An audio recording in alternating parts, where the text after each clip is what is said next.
Good morning, good afternoon, good evening बच्चों। कैसे सबका पढ़ाई हो रहा है? Myself Deepak Kumar. Today we are here to learn a new chapter, class 10th maths. ठीक है, मैथ्स का एक नया चैप्टर हम लोग पढ़ने वाले हैं जिसका नाम है ट्रिगोनोमेट्री। क्या नाम है?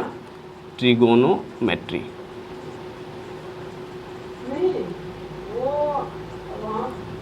ठीक है, क्या नाम है? ट्रिगोनोमेट्री। चैप्टर का नाम है ट्रिगोनोमेट्री। ठीक है, नया चैप्टर चालू कर रहे हैं क्योंकि अभी जस्ट कोऑर्डिनेट खत्म हुआ है। कोऑर्डिनेट में इस साल के सिलेबस में क्या किया कि ट्रायंगल का एरिया हटा दिया।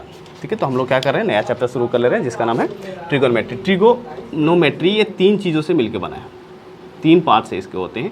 पहला हो गया ट्री, मतलब 3। ठीक है, 3 पार्ट्स किस में होते हैं?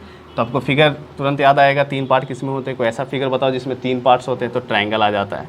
तो ट्रायंगल भी स्पेसिफाइड ट्रायंगल के बारे में पढ़ना होता है जिसका नाम है राइट एंगल ट्रायंगल। कौन सा ट्रायंगल के बारे में पढ़ना होता है हम लोगों को? राइट एंगल ट्रायंगल के बारे में पढ़ना होता है। गोनो मतलब होता है एंगल, और मेट्री का मतलब होता है मेजरमेंट। ठीक है, तो हम 3 एंगल के मेजरमेंट के बारे में पढ़ेंगे, उसको हम कहते हैं ट्रिगोनोमेट्री। ठीक है, तो इसमें हम लोग पढ़ेंगे 3 एंगल के मेजरमेंट के बारे में। ठीक है, ट्रिगोनोमेट्री में क्या पढ़ेंगे? 3 एंगल के मेजर। ट्री माने 3, गोनो माने एंगल्स, और मेजरमेंट माने मेट्री माने क्या हो गया? मेजरमेंट। 3 एंगल्स के मेजरमेंट के बारे में पढ़ेंगे।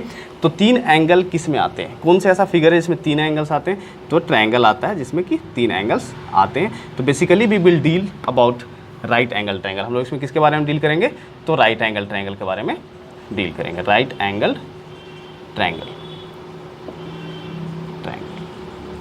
ठीक है, किसके बारे में डील करेंगे? राइट एंगल ट्रायंगल के बारे में डील करेंगे। तो इसमें जो होता है एंगल्स के बेसिस पे मेजरमेंट करते हैं और साइड को हम लोग फाइंड करते हैं कि किस तरह का एंगल होगा। तो उसमें क्या होगा? उसका साइड का लेंथ क्या होगा? लेंथ ऑफ द साइड हम लोग फाइंड करेंगे by the help of angle that is given. यहाँ पे जो एंगल दिया रहेगा उसके बेसिस पे हम लोग इसको क्या करेंगे? फाइंड करेंगे। तो ट्रिगोनोमेट्री का डेफिनेशन लिखते हैं। तो डेफिनेशन क्या होगा ट्रिगोनोमेट्री का? It is a branch of mathematics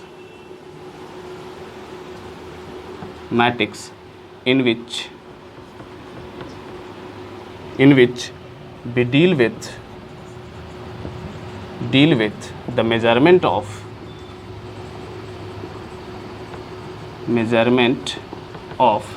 the angle। ठीक है, तो एंगल के मेजरमेंट से हम लोग चीज़ें बात करेंगे, डील करेंगे, तो उसे हम क्या कहते हैं? ट्रिगोनोमेट्री कहते हैं। Is known as trigonometry. आप लिख सकते हो is known as trigonometry. is known as trigonometry। ठीक है, उसको हम लोग क्या कहते हैं? ट्रिगोनोमेट्री कहते हैं, जिसमें हम लोग एंगल से रिलेटेड चीज़ें डील करते हैं। एक चीज़ आपको पता होगा, यहाँ पे हम बताया कि कौन सा ट्रायंगल में डील कर रहे हैं हम लोग? राइट एंगल ट्रायंगल में डील कर रहे हैं। तो राइट एंगल ट्रायंगल में कुछ चीज़ें आपको मालूम होगी, जो आपने ट्रायंगल चैप्टर पढ़ा होगा उसमें आपको पता होगा ट्रायंगल में कुछ चीज़ें कि क्या क्या होता है। जैसे आप यहाँ से इसको ज्वाइन करते हो, ठीक है, ट्रायंगल बन गया। यहाँ से अगर आप ज्वाइन करते हो और ये एंगल अगर 90 डिग्री है, कितना डिग्री है? 90 डिग्री है। ठीक है, तो ये अगर 90 डिग्री हो तो उसके जस्ट सामने वाला जो साइड होगा, side opposite to the right angle. ठीक है, साइड जो अपोजिट होगा किसके? राइट एंगल के, उसको हम क्या कहते हैं? हाइपोटेनस कहते हैं। हाइपोटेनस। ठीक है, क्या कहते हैं उसको हम लोग? हाइपोटेनस कहते हैं। जो क्या होगा? 90 डिग्री जस्ट सामने होगा। 90 डिग्री जस्ट सामने वाले साइड को हम क्या कहते हैं? हाइपोटेनस कहते हैं। अब देखो इसमें 2 चीज़ें और आती है, base and perpendicular. Base and perpendicular 2 चीज़ें आती हैं। तो बेस कैसे पता चलेगा? Which is base and which is perpendicular. तो यहाँ पे हम क्या देखते हैं? किसी एक एंगल को कंसीडर करते हैं। मान लो इस एंगल को कंसीडर कर रहे हैं, इस एंगल को हम मान लिए थीटा। कुछ भी मान सकते हैं, ए बी अल्फा बीटा, कुछ भी जो आपको मन करे वो मान लीजिए। बट हमने यहाँ पे क्या माना? थीटा माना, क्योंकि ट्रिगोनोमेट्री में मोस्ट फेवरेबल पार्ट जो होता है एंगल का, वो क्या लिया जाता है? थीटा लेता है। मोस्ट फेवरेबल कांस्टेंट जो लिया जाता है, वेरिएबल जो लिया जाता है एंगल के लिए, वो थीटा लिया जाता है। तो हमने थीटा यहाँ पे वेरिएबल यूज़ कर लिया। अब ये थीटा हो गया जस्ट इसके सामने वाले साइड को परपेंडिकुलर कहते हैं। Perpendicular and remaining side automatically become base. और रिमेनिंग साइड जो होगा वो अपने आप क्या हो जाएगा? बेस हो जाएगा। 90 के सामने वाला हाइपोटेनस एंगल जो मैंने कंसीडर किया, उस एंगल के जस्ट सामने वाले साइड को क्या कहेंगे? परपेंडिकुलर। और जो बचा हुआ पार्ट हो जाता है उसको हम क्या कहते हैं? बेस कहते हैं। Hypotenuse is represented at H. Hypotenuse को हम लोग शॉर्ट में एच कहते हैं, परपेंडिकुलर को हम लोग क्या कहते हैं? पी कहते हैं, और बेस को शॉर्ट में बी कहते हैं। ठीक है। हाइपोटेनस हो गया 90 के सामने वाला, परपेंडिकुलर कौन हो गया थीटा के सामने वाला, और बेस कौन हो गया बचा हुआ। अगर मान लो कोई बच्चा दूसरी तरफ ले ले, ऐसा कुछ कर ले, इस तरह का ट्रायंगल बना ले और ये आपका 90 हो गया, और अगर इस एंगल को कंसीडर कर रहा है, ये अगर थीटा हो जाए तो इसके सामने वाला ये क्या हो जाएगा P, 90 के सामने वाला H, और बचा हुआ क्या हो जाएगा B हो जाएगा, ठीक है। यानी कि B और P जो है वो वेरिएबल है, चेंज कर सकता है। B और P क्या कर सकता है, चेंज कर सकता है। कोई भी इसमें P हो सकता है, कोई भी हो सकता है, बट H जो आपका वो फिक्स होगा। H फिक्स होगा। H कौन सा होगा, तो 90 डिग्री के जो सामने होगा that will be H। 90 degree के सामने वाले को क्या कहेंगे, H कहेंगे, और P और B क्या करता है, वैरी कर जाता है, ठीक है। तो ये ध्यान देंगे कि कौन से एंगल से चल रहे हैं, किस एंगल से चल रहे हैं, आप जिस एंगल को कंसीडर कर रहे हैं उसके बेसिस पे आप पोल लेंगे और उसी के बेसिस पे बेस लेंगे, और हाइपोटेनस आपका फिक्स रहेगा। इतना कुछ समझ में आ गया आपको। इरेज कर दें, ओके इरेज करते हैं, लिखिए जल्दी से इसको। अच्छा एक चीज़, ब्रांच का स्पेलिंग गलत हो गया था, ब्रांच अब ठीक हो गया, ओके चलिए लिखिए। ओके तो हम लोगों ने देखा ट्रायंगल्स के बारे में, ठीक है। राइट एंगल ट्रायंगल्स को हम लोग डील करने वाले हैं। अब हम लोग देखते हैं ट्रिगोनोमेट्रिक रेशियो। जो पढ़ना है, मेन चीज़ पढ़ना है कि एंगल, साइड और टी रेशियोज में क्या क्या रिलेशन होता है। ट्रिगोनोमेट्रिक रेशियो, एंगल और साइड में क्या क्या रिलेशन होते हैं उसके बारे में देखना है। जैसे मान लो एक राइट एंगल ट्रायंगल है, पहले टी रेशियो देख लो कि टी रेशियोज क्या होते हैं। तो there are 6 T ratio. Trigonometric ratio को हम लोग टी रेशियो भी कहते हैं। क्या कहते हैं, टी रेशियो भी कहते हैं। ट्रिगोनोमेट्रिक रेशियो को हम लोग क्या कहते हैं, टी रेशियोज भी कहते हैं। There are 6 T ratios.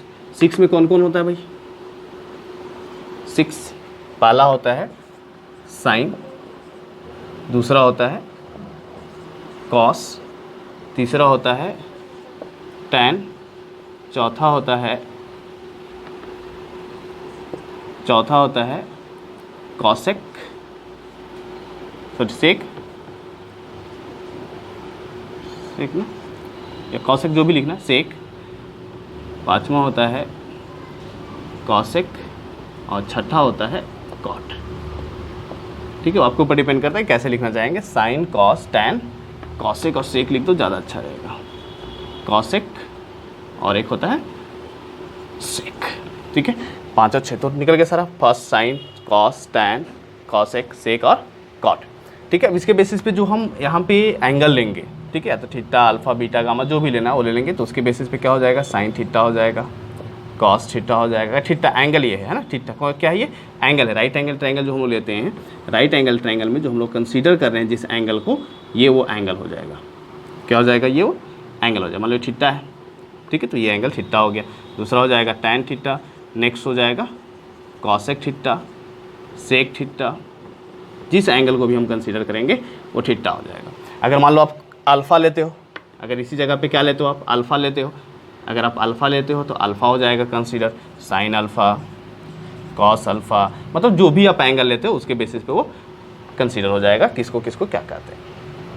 Alpha लेंगे तो अल्फ़ा होगा, थीटा लेंगे तो थीटा होगा। जो भी आपको लेने का मन करे, ठीक है, वो ले सकते हैं। ए ले सकते हैं, बी ले सकते हैं, सी ले सकते हैं, डी ले सकते हैं। ऐसा जरूरी नहीं है कि सिर्फ थीटा लेंगे, जो मन करे वो लेंगे। तो ट्रिगोनोमेट्रिक रेशियो कितने होते हैं, 6 होते हैं। Sign, cos, tan, cosec, sec और कॉट, ये ट्रिगोनोमेट्रिक रेशियो होते हैं। टोटल 6 ट्रिगोनोमेट्रिक रेशियो होते हैं। उसी चीज़ के बारे में हम लोग पढ़ेंगे। तो यहाँ पे पढ़ेंगे relation between trigonometric ratio and, इसको रीच कर दें, okay.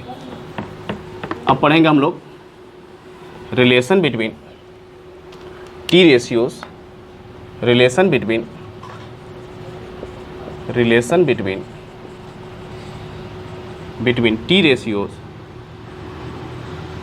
T ratio and length of the side,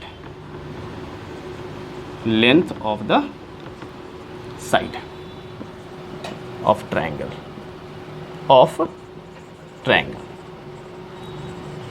ठीक है। इसका रेशियो रिलेशन हम लोग पढ़ेंगे कि क्या क्या होता है, टी रेशियोज का रिलेशन और उसके साइड का क्या क्या रिलेशन होता है। ये आपको याद रखना पड़ेगा, मेमोराइज करना पड़ेगा। मान लीजिए कि आपका एक राइट एंगल ट्रायंगल है, ठीक है। तो राइट एंगल ट्रायंगल के ये अगर 90 डिग्री है तो उसके सामने वाले को हाइपोटेनस कहेंगे H, ठीक है। और अगर हम इस एंगल को कंसीडर कर रहे हैं तो इसके सामने वाले को क्या कहेंगे, P, और बचा हुआ क्या हो जाएगा, B हो जाएगा। बचा हुआ क्या हो जाएगा, B हो जाएगा। तो अगर हम पहला रेशियो देखते हैं, T ratio, theta angle consider कर रहे हैं, here will be sine theta. Sine theta is equal to क्या हो जाएगा, फार्मूला होता है P/H। P मतलब परपेंडिकुलर, H मतलब हाइपोटेनस। क्या हो जाएगा, P/H। दूसरा करेंगे कॉस थीटा, तो cos theta is equal to होता है b बाई एच। 3 ही आपको याद रखना है, ज़्यादा याद रखने की जरूरत नहीं है। नेक्स्ट होता है tan theta is equal to हो जाता है p बाई बी। ये tan theta p by B कैसे हुआ? Because tan theta is equal to sine theta by cos theta. एक ये भी फार्मूला होता है, tan theta is equal to sine theta by cos theta. Sine theta का value क्या है देखो, p by H. Cos theta का वैल्यू क्या है, b बाई एच। ये एच से एच कैंसिल हो गया, बचा क्या, p बाई बी। ये हो गया किसका फार्मूला, tan थीटा का। ठीक है, tan थीटा का हो गया p बाई बी। तो ऐसे करके आप निकाल सकते हैं। उसके बाद cosec theta, cosec theta is reciprocal of sine theta. Cosec जो है साइन का रेसिप्रोकल, रेसिप्रोकल का मतलब क्या होगा, उल्टा, यानी h by P. Sec theta is reciprocal of cos theta, तो हो जाएगा h बाई बी। और cot theta is the reciprocal of tan theta, so it become b by P. इसीलिए क्या हो जाएगा, b बाई पी हो जाएगा। ये टी रेशियो उसका क्या है, टी रेशियोज में ऐसे लिखाते हैं। मैंने यहाँ पे बताया कि रेसिप्रोकल होता है, मतलब कि sine theta is reciprocal to cosec theta, यानी क्रॉस मल्टीप्लाई करेंगे तो क्या हो जाएगा, ये फार्मूला ही बन रहा है जो आइडेंटिटी वगैरह में हम लोग यूज़ करेंगे। Sine theta into cosec theta is equal to क्या हो जाएगा, 1। दूसरा मैंने क्या बताया कि कॉस जो है वो सेक का रेसिप्रोकल होता है, यानी कि cos theta is equal to 1 by sec theta. Sec ऊपर आएगा, cos theta into sec theta is equal to कितना हो जाएगा, 1। और नेक्स्ट जो लास्ट मैंने बताया उसमें मैंने क्या बताया, यहाँ पे लिख देते हैं, ये सब फार्मूला चल रहा है तुम्हारा। तो इसमें क्या बताया मैंने कि tan थीटा और cot थीटा रेसिप्रोकल होते हैं। tan theta is equal to 1 by cot theta. अब इसको क्रॉस मल्टीप्लाई करेंगे तो क्या हो जाएगा, tan theta into cot theta is equal to 1। तो इतने सारे फार्मूले आप यहाँ पहला चैप्टर में यूज़ कर सकते हैं। These all are formula. ये आपका फार्मूला हो गया, ये आपका फार्मूला हो गया जो सर्किल के अंदर लिखे हैं, ठीक है। जो बॉक्स के अंदर लिखा हुआ सारे के सारे क्या है, ये भी फार्मूला है, ये भी फार्मूला और ये भी फार्मूला है। This all the formula use in this chapter. इतने सारे फार्मूले इस चैप्टर में यूज़ होते हैं। एक और फार्मूला यूज़ होता है इस चैप्टर में जो कि बहुत इंपॉर्टेंट है, जो आपने ट्रायंगल में पढ़ा होगा, H square is equal to P square plus B square. Pythagoras theorem याद आ रहा है कुछ, H square is equal to P square plus B square. अगर आप एच निकालना चाहेंगे तो एच इज इक्वल टू क्या हो जाएगा, under root P square plus B square. ठीक है, अब जो भी निकालना चाहें तो पी स्क्वायर निकालना चाहेंगे तो बी रह जाएगा, तो क्या हो जाएगा भाई, H square minus B square. P is equal to under root हो जाएगा H square minus B square. अगर बी निकालना चाहेंगे तो डायरेक्ट हम इसका फार्मूला लिख दे रहे हैं, H square minus B square. ये भी आपका फार्मूला जो इसमें यूज़ होने वाला है, जो कहाँ से हमने लिया, पाइथागोरस थ्योरम से लिया। ठीक है, ये सारे फार्मूले क्या होंगे यहाँ पे यूज़ होंगे। ये सारा फार्मूला जल्दी से नोट करो, एक दो क्वेश्चन हम बताते हैं उसके बाद। ठीक है, तो आपका एक क्वेश्चन लिखा हुआ है यहाँ पे, cos theta is equal to 5/13 find all T ratios. आपका cos थीटा का वैल्यू दिया हुआ है, सारे टी रेशियोज का वैल्यू फाइंड करना है। तो क्या करेंगे, सबसे पहले सब सिंपल तरीका है कि आप एक क्या करो, ट्रायंगल बना लो। ये 90 डिग्री हो गया। ठीक है, इसमें आप इसका नाम दे दो A B C। ठीक है, ये 13 cos थीटा क्या होता है, cos theta is equal to 5/13 है। तो cos थीटा क्या होता है, b बाई एच, यानी आपके पास b का वैल्यू है, h का वैल्यू है, आपको p का वैल्यू फाइंड करना है। तो b क्या हो गया, 5 के बराबर, तो b इज इक्वल टू हो जाएगा 5 भी सीधा लिख सकते हैं, 5k के फॉर्म में भी आप करके लिख सकते हैं। रेशियो दिया हुआ है ना 5, तो इसमें चाहे तो कोई वेरिएबल ऐड कर सकते हैं, तो कोई कांस्टेंट ऐड कर सकते हैं, k वगैरह जो भी हो, और h का जो वैल्यू होगा वो हो जाएगा 13। कांस्टेंट यूज़ कर सकते हैं k, नहीं चाहे तो कोई दिक्कत नहीं है। k का वैल्यू यहाँ k यहाँ यूज़ करेंगे तो 5 के और 13 के हो जाएगा, उससे फ़र्क नहीं पड़ता। आप चाहें तो यूज़ करें या चाहे तो नहीं यूज़ करें, कोई दिक्कत नहीं है। ठीक है, cos थीटा भी जस्ट बताया मैंने, b बाई एच होता है। आपके पास b है, h है, आपको क्या फाइंड करना है, p फाइंड करना होगा ना, p फाइंड करना आपको।